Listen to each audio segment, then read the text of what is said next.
Hello, everybody, and welcome to Amaze On Stream.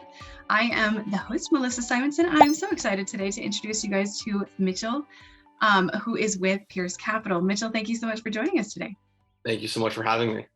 I'm super excited to dive in today to get to know you a little bit better because I've seen you around the space. I've seen, we personally have gotten to know each other fairly well, but I want to make sure that everyone else gets a chance to know you because there's always this sort of missing element, I think, between the computer screen and the marketing for the business versus the actual people who customers end up working with. So if you're ready for it, let's dive right in.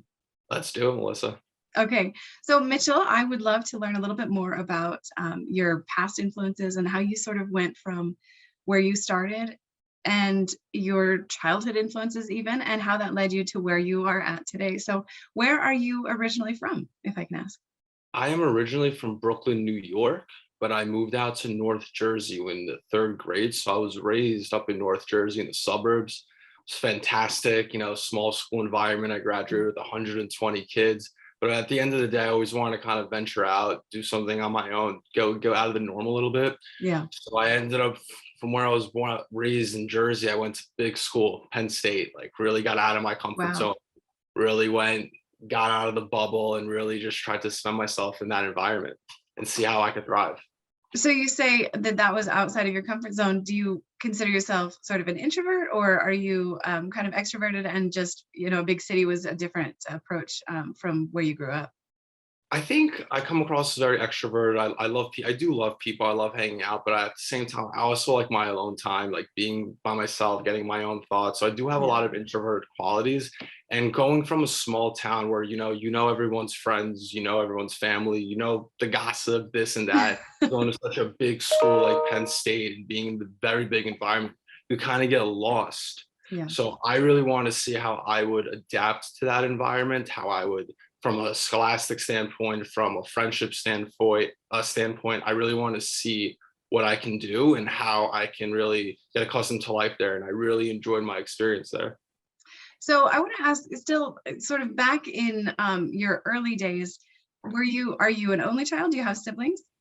I have a younger sister. She's also at Penn State right now. We have a 5-year age gap, and her and I are extremely close. We speak every single day.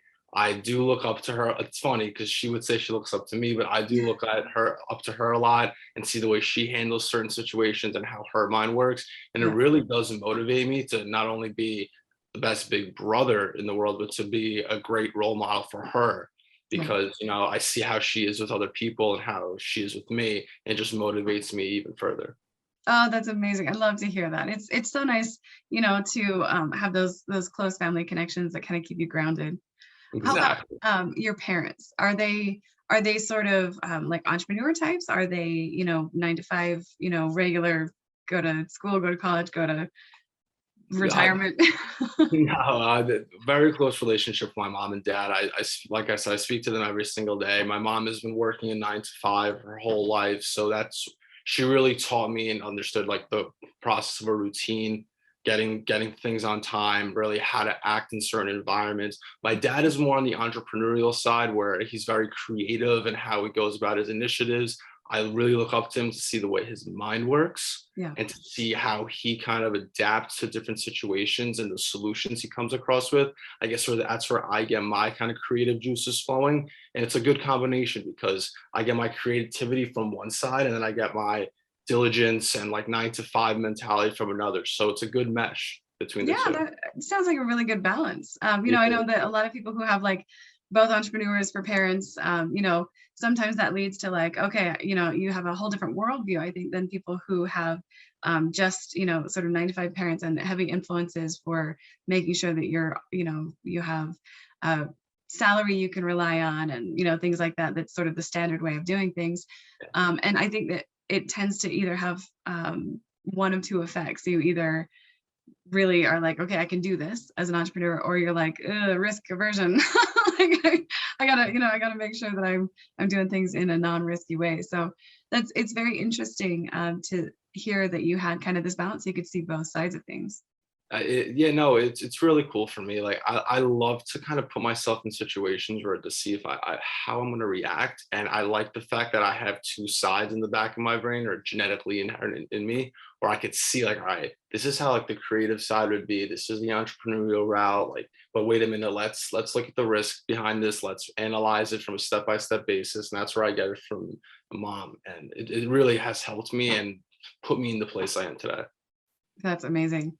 So when you were going to school, and so you moved to New Jersey when you were 3, and then you're going to school in this small town, did you have plans to go to college after that, or were you thinking maybe I'll start my own thing? What were your intentions when you were kind of growing up?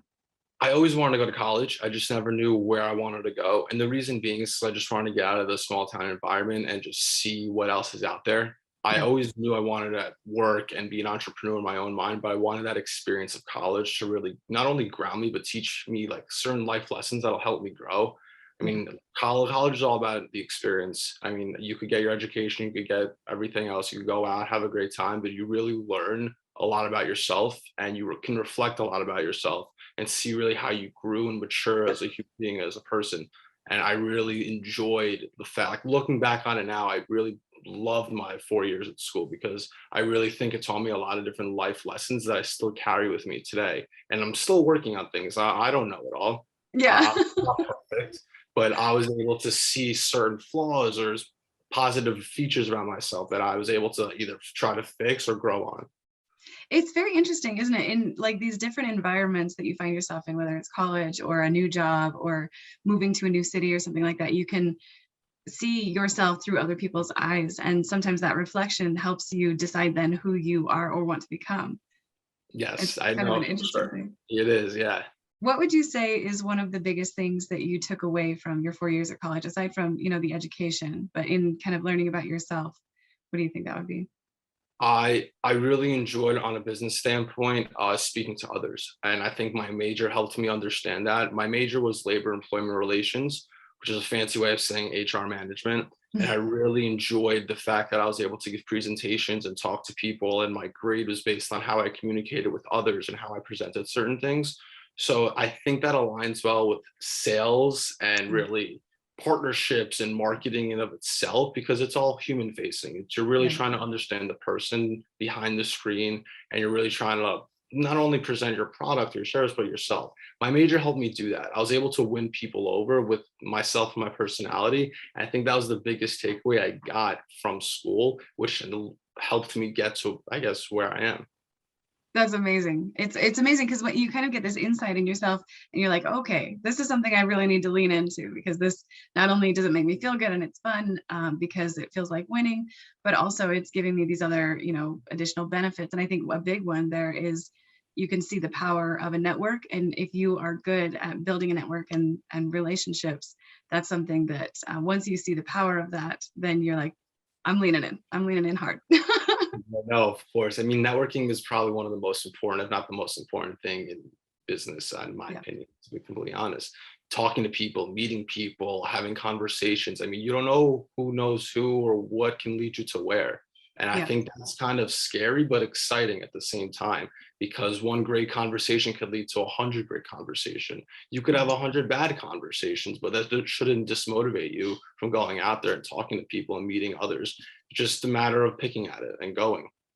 Yeah, well, and I think that there's always something that you're learning, even when, if the conversation goes badly or something, there's still something that you're getting out of that. Like, maybe I shouldn't have approached it this way, or maybe in this particular context, that was the wrong question. Of So I course, think there's always something. everything is a learning experience, right? 100 bad conversations. Hey, you might be saying something wrong. They might not like your jab. So it's just a matter of going at it and fixing it and seeing how you can mature and be better. Yeah, and I think that's a huge part of maturing, right? Is having those experiences that don't go well, because I think one thing that does not get enough credit in this world for its awesomeness, and lately I guess it has, but in failing, um, when you have to reflect on, what to do differently and stuff like that, there's the element of how to change it going forward.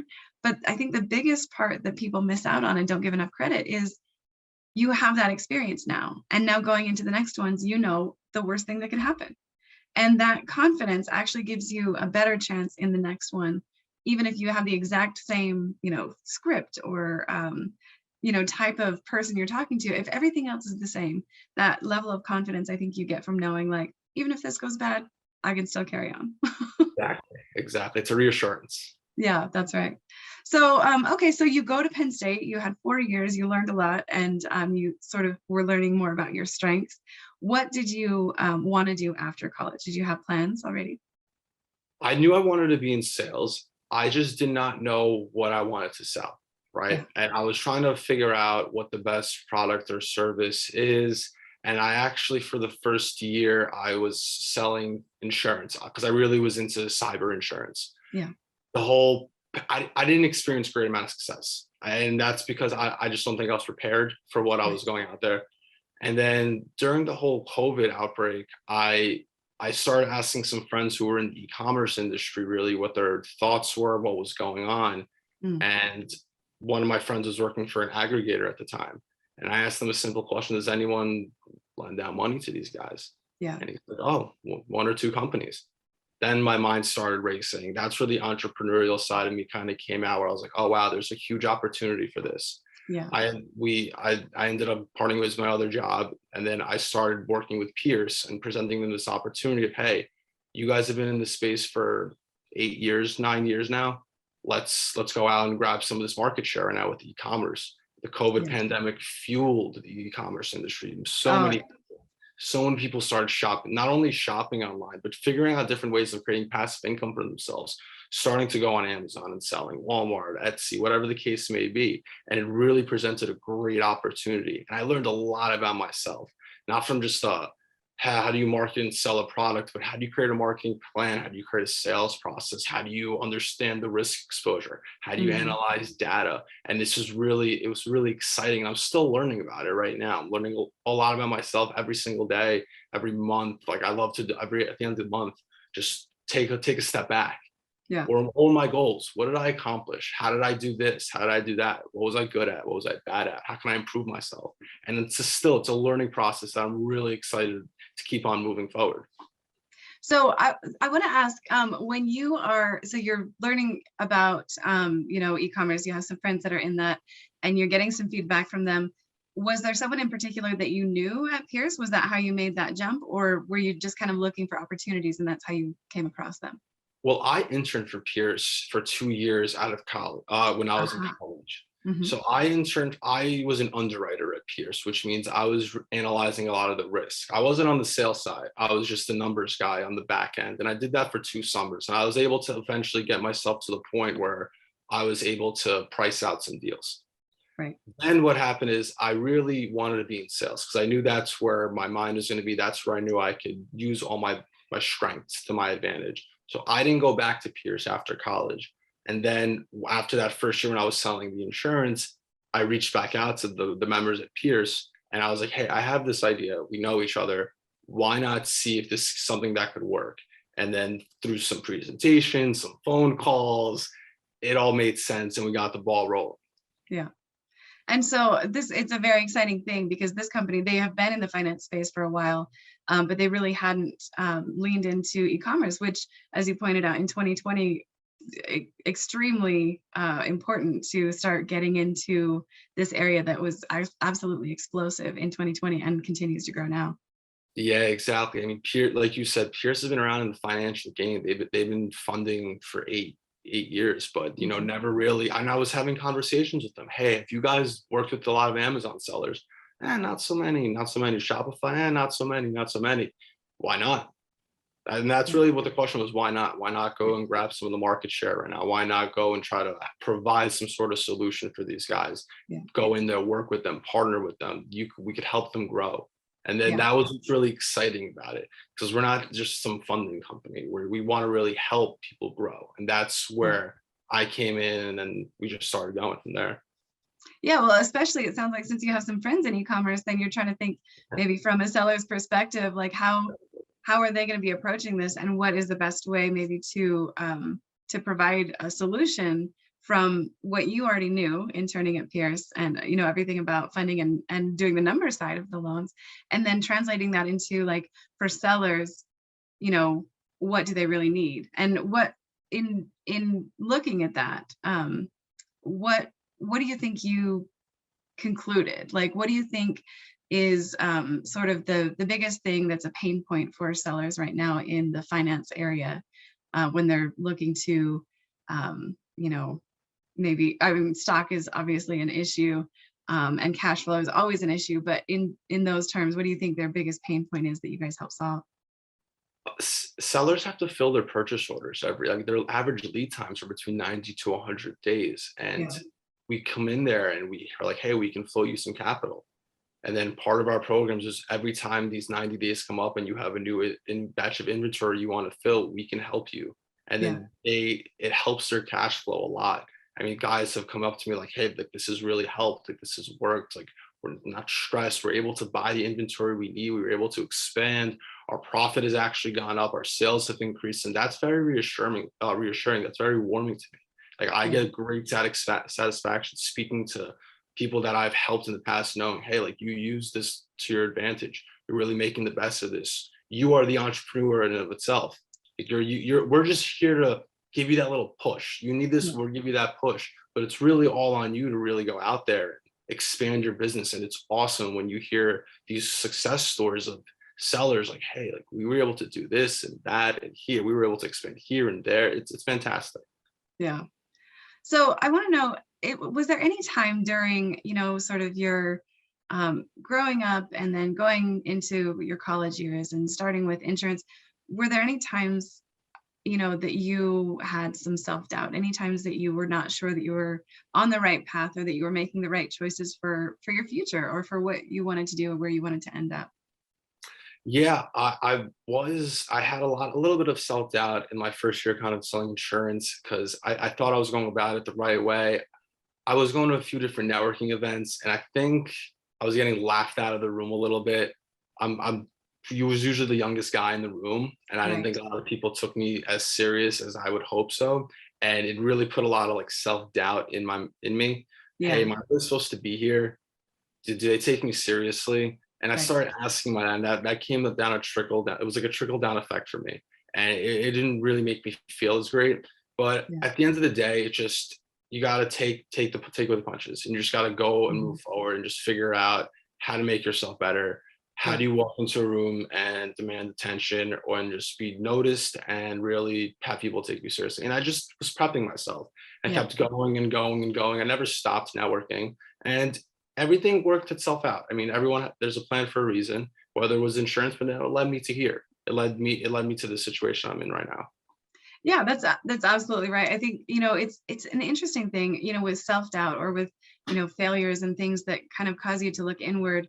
There's the trickle down effect. I love the way you put that because there's something that happens when maybe it's the reactions or the body language or, you know, the feedback that you're getting from the other people. Maybe it's your own self-doubt as you enter the room, but then there's sort of this cascade of events that happens where you start the self-doubt and then that leads to lower confidence. And then when you're entering the room, then you're more likely to get that end result than, you know, if you start with confidence, as you said. So I think it's very smart that you were able to quickly, you know, pull from that a lesson where, you know, you have to own the room. You walk in and the people who are ready to receive that message and who will benefit from it, they're gonna be fine. And the people who don't want to hear it and are not into it, that's also okay. I think that that's a really hard truth to come to. You know, it's something I'm actually trying to teach my 10-year-old son. Like, it's okay, whatever it is, that's what it is, and then you just work with what it is. Exactly. And, you It know, sounds so cliche, right? But it's yeah, so true. You just gotta roll with the punches. It is what yeah, it is, and you it just is gotta what it is. move forward, just figure it out. I Yeah. guess. Yeah, because, you know, I think especially, and the reason why I ask these kinds of questions in this podcast is because it's very common to feel, you know, this pressure to put on a front that everything is coming up roses and, you know, you've got aces only in your deck and that, you know, there's no failures in your past. And, you know, there's a pressure because you either representing a company or representing yourself as an entrepreneur in, you know, the Amazon selling world or e-commerce. There's a lot of other people who you're trying to stack yourself up against and measure your level of knowledge and expertise and validate yourself. And I think that, we fall into this trap, especially with social media, where, we take our worst day and, the least amount of knowledge in whatever area, and we compare that to what we see on social media and what we hear on stages with people who are clearly experts, who have worked on, a presentation for months, and we compare like, oh, I had this conversation, I knew this much about it, and I totally trashed that whole conversation, and then, compare it to somebody who has prepared for months and they're up on a stage. And it's crazy that we use these kinds of comparisons that are obviously so not balanced in their representation. So I appreciate you getting personal with me about that, because I know it's harder to talk about. It's harder to talk about times when you doubt yourself. It's harder to talk about times when you fail at a task and be open about that. But I think it's important for the people who listen to know that whoever it is that they're seeing on, the Facebook groups for e-commerce and on podcasts and stuff like this, everybody has these struggles, and it is important to have the struggles so that you can learn and come out the other side.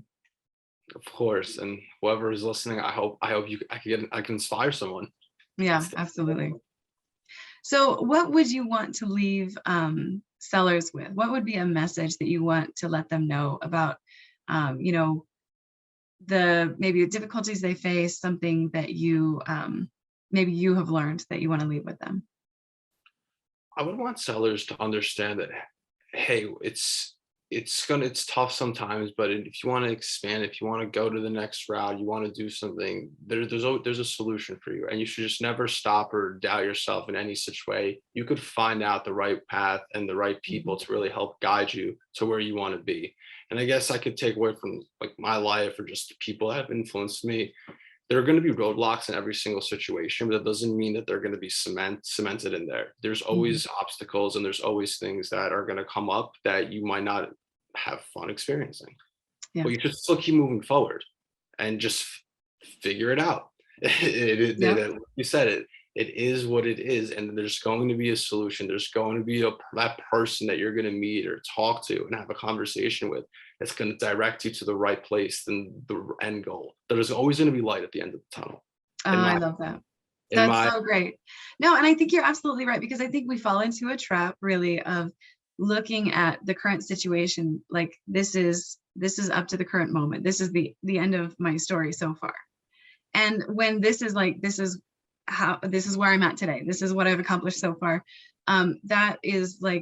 That's the last page that's been written so far. And so it is very easy for us to say like, this is where I ended up, without taking into account where you still have left to go, and the trajectory that maybe you are on, if you can get that motivation back and that kind of redirect yourself a little bit. So I think it's really important to say this is not the last page.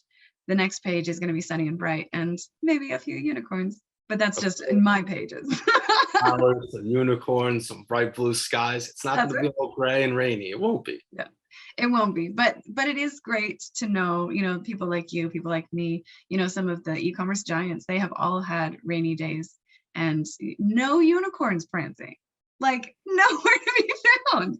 So I think it really is. It's important, especially, I feel like social media right now is very pervasive in the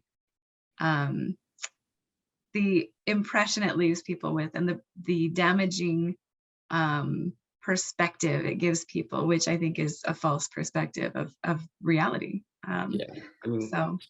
Social media could be beauty, it could be a beast, right? It sounds very cliche what I just said, but I mean, there is some great positives to it, but there are also some horrible negatives to it, and it's just a matter of like going through the waters and seeing what's good, what you should believe, don't believe, but it's tough. Yeah, so I think it's important to make sure that we're adding in, a little spice of truth in there and a little bit of, reality, so that people know that, they're not alone. So thank you so much, Mitchell. I really appreciate you getting personal and sharing some of your backstory and your personal life with us here on Amaze On Stream. Mitchell, how do people reach you if they wanted to chat with you about Pirs Capital or get to know you a little bit better personally? They can email me, Mitchell@pirscapital.com. It's very simple, but you could email me. We could get talk it over, go on a phone call. If you're in New York, grab a cup of coffee if you want. So that's great as well. Absolutely. Okay, well, thank you so much, Mitchell. I really appreciate your time today. And you guys, we will see you next week on Amaze On Stream. Thank you guys so much. Cheers. Thanks, Melissa. I really appreciate it. Thanks, Mitchell.